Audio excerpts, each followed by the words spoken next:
बशीर मेमन साहब, मैं आपसे आगाज़ करना चाहूँगा, अगर काइंडली आप कोई तरीक़ाकार बता सकें कि जब साइबर क्राइम से मुतल्लिक किसी शख्स की कोई दरख्वास्त FIA में आती है तो अमूमन कितने मराहिल हैं जिनसे गुजरने के बाद उसकी गिरफ्तारी तक बात पहुँचती है, या कितना वक्त लग जाता है अमूमन?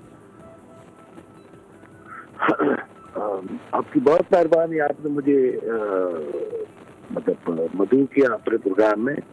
आई एम ट्रैवलिंग, हो सकता है मेरा आज में कोई प्रॉब्लम हो दरमियान में, लेकिन मैं आपको एक अर्ज करूं, जो हमारा रूल्स है, FIA रूल्स ये कहते हैं कि पहले इंक्वायरी होती है, एप्लीकेशन आती है, उस पर इंक्वायरी होती है, और इंक्वायरी के बाद जो है वो लीगल ओपिनियन होता है। लीगल ओपिनियन के बाद जो है वो जा करके मतलब अब इस मरहले में एविडेंस कलेक्ट की जाती है। चूंकि साइबर क्राइम सारे का सारा उस पे है, पूरा साइंटिफिक है, पूरा का पूरा साइंटिफिक है, और उसमें फेसबुक से और ट्विटर से और इधर उधर से कोई जमा करनी पड़ती है एविडेंस, इसीलिए उसको जो है वो मतलब थोड़ा सा टाइम लगता है जरूर।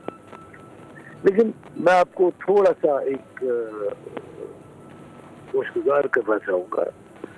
मैंने जो थोड़ा बहुत गाँव में रहता हूँ, मैं तो ज़्यादा सोशल मीडिया पे हूँ नहीं, मैंने अखबार में जो थोड़ा बहुत पढ़ा है, मतलब ज़्यादा तफसील तो नहीं आती अखबार में। मुझे तो ये साइबर क्राइम का केस ही नहीं लगता। अच्छा, ये कैमरा का केस है, जिसमें वो डिस्कशन हुई है टीवी शो में, टॉक शो।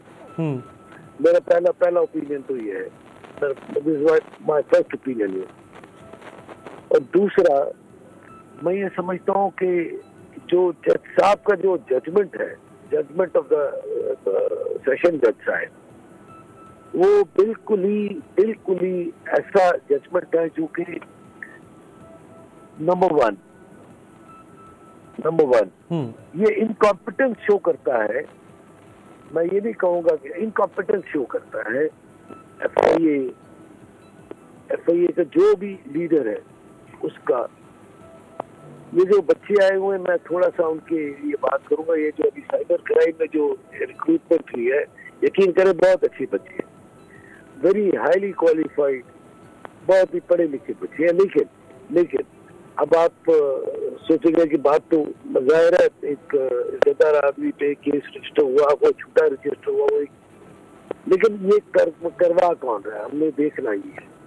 ये DG FIA करवा रहा है। अच्छा, और he has to answer this question.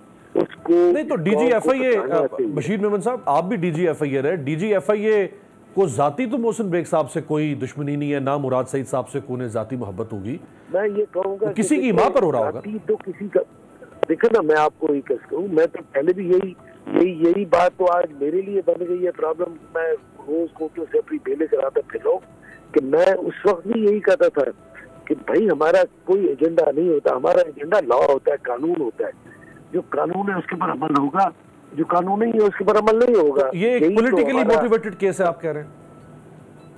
Definitely.